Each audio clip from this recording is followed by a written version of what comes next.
Less is much more. Our modern day life is full, unfortunately, not with spiritual insight or wisdom, but with things, appointments, and a variety of pointless material consumer goods, which no one actually needs. The current of minimalism entered our homes just at the right time a few years ago. We have long since realized that we own enough clothes for 3 lifetimes, kitchen utensils to supply a company canteen, and let's not even mention shoes and tools, accessories, and decorative stuff. Numerous instructive bits in books and on the internet have demonstrated to us impressively and with public appeal how proper cleaning out and reducing our possessions to the bare essentials actually works. You will literally feel your freedom expanding as you do it. It can only be beneficial for us to get by with less cumbersome clutter. In today's video, we have 7 advantages of living with less that can become a real added value for you. If you like our videos, feel free to support us with a thumbs up, subscribe to Psychology and Mind, activate the bell for notifications, and get excited for new videos uploaded every day.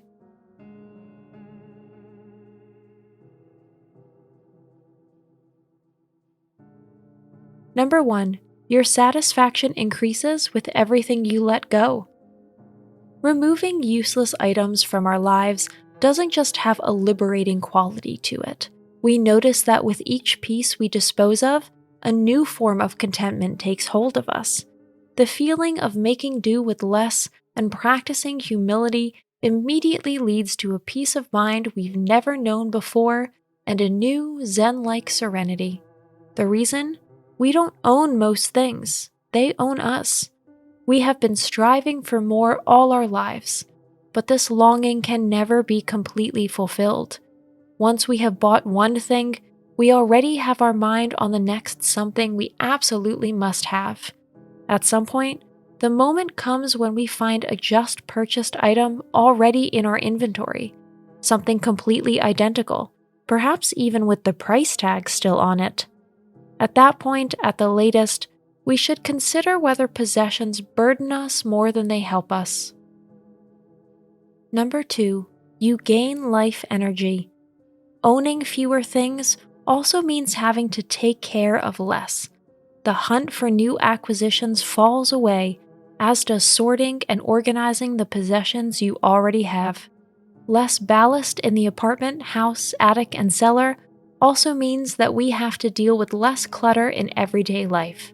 So not only do we save time that we can spend more wisely, but above all, we save energy. These newfound resources can be invested fantastically in projects and undertakings that will give us added value of a completely different kind. Number 3, what's left over is more time for you. Bargain hunting, comparing offers, extensive shopping trips, returning goods, sorting, sifting, and rearranging. All of this costs time, and as we all know, it is one of the scarcest commodities we humans have at our disposal. Just the idea of being able to save time every morning in front of the closet because the agony of choice is a little smaller is liberating. The 15 to 20 minutes it would otherwise take to rummage through our entire stock of clothes can be confidently invested in a second cup of coffee, a few pages of a good book, or a compact morning meditation. Number 4, fewer things, more options. If you own less stuff, not only do you have more time for enjoyable pursuits, but you have more space. This freed up storage space can be used for a hobby. Houseplants can grow and bloom where previously only dead matter took up a lot of space. We can move to a proper feng shui lifestyle, which provides more space for our vibrations and our life energy.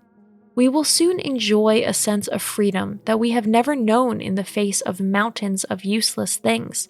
But the possibilities don't end there. Getting by with fewer material burdens also means taking on fewer financial burdens. What's left on the bottom line is more money, which suddenly opens up unprecedented possibilities. Number 5, you suddenly have more money at your disposal. It will amaze you how much money you can save by not giving in to every impulse to buy that presents itself. The internet is full of people who have documented these experiments. Books on the subject are also a real revelation. It's hard to believe how much hard-earned money we spend on purely material goods that give us nothing in return. Very few things in our closet bring a smile to our faces when we wear them. It is the same with many books, CDs, or other mass-produced goods, which can be bought far too cheaply everywhere. Try it out once. Start with 1 week of purchasing absolutely nothing. You allow yourself only the most necessary food and things for your daily needs. No extras, no small luxury weaknesses are permitted. Of course, this also applies to online shopping. Much like eating in the dark very much counts as eating, shopping in the digital cloud is a real purchase, not a compromise that passes for an excuse or a secret backdoor. Number 6, more time and less stress. Having to worry about fewer things, their acquisition, their maintenance and upkeep, their storage, automatically means more time for us and therefore less stress. With time, we can be completely indifferent to clearance sales, deals, and even mall hours. We enjoy Black Friday with a good book in hand from old stock and revel in our new stress-free lives.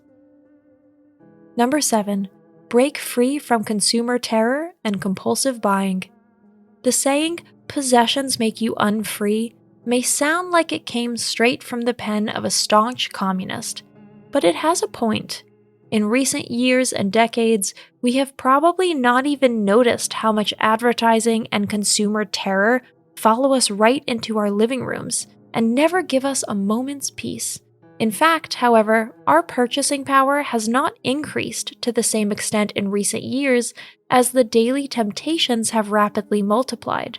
So it's no wonder that money is in short supply, and that even with good average incomes, we can no longer make ends meet.